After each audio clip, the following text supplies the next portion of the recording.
Play LBC. Leading Britain's conversation. This is LBC. Good morning, it's Tuesday the 22nd of February. This is LBC Leading Britain's Conversation. I'm Darren Adams with you for the next 4 hours in for the final hour of Tom's show. And of course the news breaking in the last few hours. I think it's fair to say a significant escalation of tensions around Ukraine. Vladimir Putin recognising the independence of those two breakaway territories in the eastern part of Ukraine, Luhansk and Donetsk. That has been condemned, as you can imagine, by leaders right across the country, the world. They say it's a violation of the peace deal that was signed in Minsk in 2015.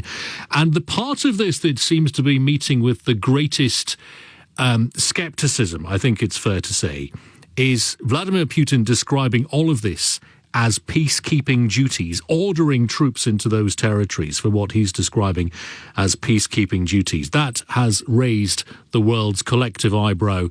Daniel L. Davis joins me this morning, senior fellow and military expert at the American think tank Defense Priorities, former Lieutenant Colonel in the United States Army. Daniel, thank you very much for your time. It does feel, doesn't it, that the recognition of these two areas as independent by Putin, it's quite a significant escalation. It feels that way, at least. Morning. Oh, there's much more than just feels that way. There's very practical implications for it. And it's going to be reverberated across, really across the world, and certainly across Europe, as it remains to be seen, possibly within the coming hours, just how significant this is going to turn out to be in terms of, is it the prelude to an all-out military invasion, or is it going to, go slower and develop in more fits and starts and possibly then come out later. But one thing is sure, nothing is going to be the same after today's speech by Putin. Tell me why it matters so much. Is it just a case of the West having said to Putin, don't you dare do this, and he's then gone ahead and done it? Is it important in that sense because a line has been crossed? Well, it's important for a number of cases, a number of reasons. I don't know so much that it's that, we said don't do it, so he did. I think it's actually possibly the opposite, to where he's been telling very clearly the West and the United States in particular, we need written guarantees that NATO is not going to come into Ukraine, not going to come up to our border. We are deadly serious about this. This is a red line. I mean it. And we just literally wouldn't even consider all these diplomatic discussions that have been going on, all these visits by whether it's foreign ministers or heads of state. Nobody wants to talk about Putin's red line. And I think he finally just said, OK, that's it. I'm going to take my own action since you're not listening to me, and I'll make my own guarantees. All right. We'll talk about what this might trigger. But in terms of those two areas, he has recognized the independence of these two areas in eastern Ukraine. They're not geographically terribly big by comparison with the rest of the country. They're not in and of themselves going to form any substantial sort of buffer zone between the West and the East anyway, are they? So before we get to what this might trigger, what's the practical reality now as far as those two territories are concerned? Well, the first practical implication is that the Minsk agreements are now dead, because one of the primary requirements of the Minsk agreements that have been going on since 2015, which Russia has been emphatically trying to get Ukraine to adhere to, is that the Ukraine government has to have direct dialogue with the Donetsk and Luhansk regions, and to, find some autonomous relationship that they can have so that it would have preserved the territorial integrity of Ukraine. That is now effectively gone, because there is now no more basis for that. But the second and possibly bigger implication of it is that a subset of the document that Putin signed also authorized Russian, quote, peacekeepers, military troops, to now go into the two breakaway republics. So now then there are physically on the way Russian troops going in under the auspices of peacekeepers, which, as you may recall, that's exactly what happened in Georgia prior to the 2008 war. Yeah, and no one is believing that phrase, peacekeeping, are they? No, of course not. And I don't think Putin's terribly worried about trying to pretend otherwise. At 2 o'clock in, UK time, so about 90 minutes from now, the UN Security Council is going to meet. And what would you expect from that meeting? What would the purpose of that be at this stage? Well, I mean, if you can base it off of the statements that have already been coming out of capitals all across Europe and certainly the United States, they're going to condemn this. They're going to say it's a violation of international law. They're going to say they're imposing a number of sanctions. They're going to be saying, hey, you have to go back, roll back what you're doing, none of which is going to have any impact because Putin has calculated this from the beginning. He knew exactly what the reactions were going to be. But the problem is, or one of the problems anyway, is that especially from the United States, the White House keeps using the phrase that we're going to take decisive action. Well, you need to get a definition of that because decisive in military terms means you're going to take military action. And he's already said that's off the table. So decisive doesn't mean anything to Putin when you're going to say, I'm not going to physically do anything to push you out of those areas other than to put sanctions, which really they've been used to for the last almost 8 years. So it's nothing new on that. They've been talking about how they've been working very hard, both with China and with Belarus and some of the other CIS countries to mitigate the impact of that.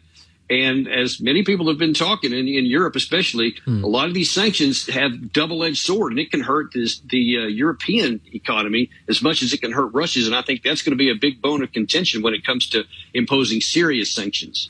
Watching that address, the TV address that lasted an hour by Putin, ranting about Ukraine, saying to his own people that Ukraine had nuclear weapons and was being influenced by the West, and bringing up ancient Russian history and being critical of it in terms of the way that Ukraine has been allowed to feel independent.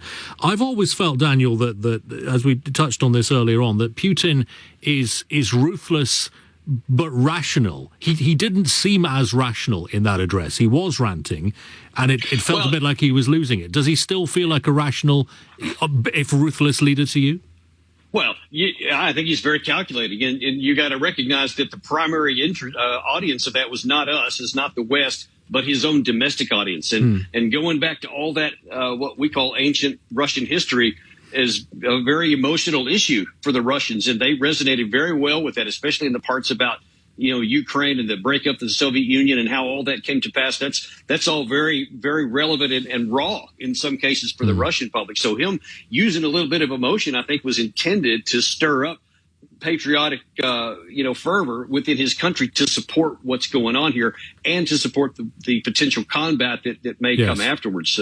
So in that regard, I think it was pretty rational. And is he also, by doing that, trying to drum up support among a domestic audience to protect himself from any pressure that might be imposed upon him by oligarchs if they find themselves financially worse off as a result of sanctions?